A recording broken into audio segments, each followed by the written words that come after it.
ان کو کہو صرف ایک حدیث، متواتر کہنے والوں صرف ایک حدیث، میں نے تو ابھی آپ کے سامنے 3-4 پیش کر دی، صرف ایک حدیث جس میں یہ ہو کہ حیات شہداء کا مطلب ہے کہ شہیدوں کی روحیں شہادت کے بعد پھر بدن میں آ جاتی ہے، صرف ایک حدیث۔ جاؤ ان کے مدارس میں منت کرو، ترلا کرو ان کا، خدا کے لیے مولویوں ایک حدیث تو نکال کے دو۔ اگر حدیث نہیں ملتی پھر خدا سے ڈرو، قرآن والا مسئلہ نہ دبواؤ، حدیث کو نہ چھوڑو، پیغمبر نے قرآن زیادہ سمجھا ہے، تمہیں اتنی سمجھ نہیں آئی۔ اب ذرا ہم بھی پوچھ سکتے ہیں کہ نہیں تمہارے ان مولویوں نے اور ان ملوانوں نے قرآن زیادہ سمجھا ہے یا امام الانبیاء نے قرآن زیادہ سمجھا ہے؟ امام الانبیاء تو فرماتے ہیں ایتوں کا مطلب ہے کہ شہید کی روح کہاں ہوتی ہے، اور آپ کا مولوی کیا کہتا ہے؟ جسم اور قبر میں۔ اب خدا قبر اکیلی قبر میں جانا ہے، فیصلہ کر لو، ان کو بھی منت کرو، ترلا کرو کہ مہربانی فرماؤ، یہ جو تم کہتے ہو احادیث متباترہ ہیں، کچھ صرف ایک صحیح حدیث تو پیش کرو، کیوں مخلوق خدا کو دھوکہ دیتے ہو؟ کچھ تو شرم فرماؤ، اتنا دھوکہ نہیں ہونا چاہیے۔ اب یہ صاف مسئلہ ہے۔ اور اسی طرح آپ کو صرف نمونے کے طور پہ یہ جہاں پر کتاب ہے حیات الاموات، اس کے اندر یہ کتاب یہ آج کل نئی بھی چھپ چکی ہے اور ہر ساتھی کے پاس ہونی چاہیے۔ یہ لکھی تو ہمارے خلاف تھی لیکن الحمدللہ 90% مسلک ہمارا بیان کیا ہے، صرف 10% جا کر اختلاف ہوا ہے، 90% حیات الاموات میں مسئلہ ہمارا ہے۔ اب ذرا یہ الفضل بما شاہدت، ہاں فضیلت تو وہ ہوتی ہے، یہ ہے حیات الاموات۔ اب ذرا سنتے آنا، تھک تو نہیں گئے نا جی؟ یہ سید نور الحسن شاہ بخاری صاحب کی لکھی ہوئی ہے اور یہ مولانا عبدالستار توسوی کی لکھائی ہوئی ہے، مواد انہوں نے جمع کیا اور جمعیت علماء اسلام والوں نے اس کو شائع کیا ہے جی ہاں۔ اس کا جواب لکھا ہے حضرت نیلوی شاہ صاحب رحمہ اللہ کی کتاب ہے رد منکرات، اس کا جواب ہے حیات الاموات کا، وہاں ملتی ہے۔ لیکن میں کہتا ہوں بڑی مزیدار کتاب ہے، شکر ہے اس نے لکھی تھی۔ اب ان کے بیچارے ان کو لیے تو زہر کی گولی بن گئی ہے، نہ اگلتے بنتی ہے نہ نگلتے بنتی ہے۔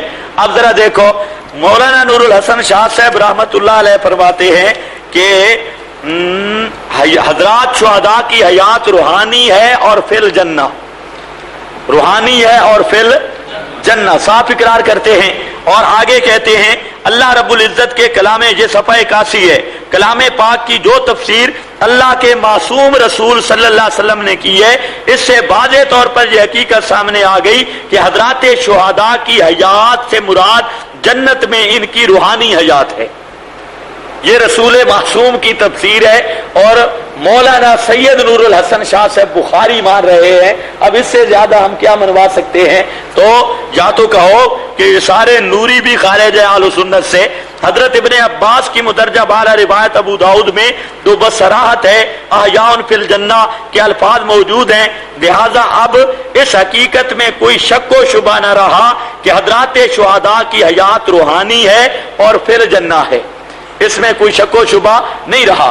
اب اس پر قیل ادخل الجنہ کو بھی لایا ہے، اس پر بھی پورا تبصرہ کیا ہے۔ یہ کتاب ہر ایک کے پاس ہونی چاہیے اور اس کے بڑے زبردست حوالے ہیں۔ کہتا یہ ہے کہ ان کی خواہش کہ اللہ تعالیٰ ان کی روحوں کو دنیا کے اندر ان کے جسموں میں واپس لوٹا دے تاکہ وہ اپنے جسم کے ساتھ دوبارہ فی سبیل اللہ قتل ہوں۔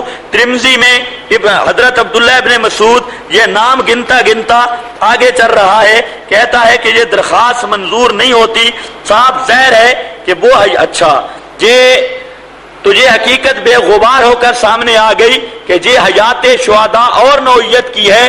حضرات شہداء خود امام الانبیاء جس حیات کی خواہش اور تمنا فرما رہے ہیں وہ دوسری نوعیت کی ہے۔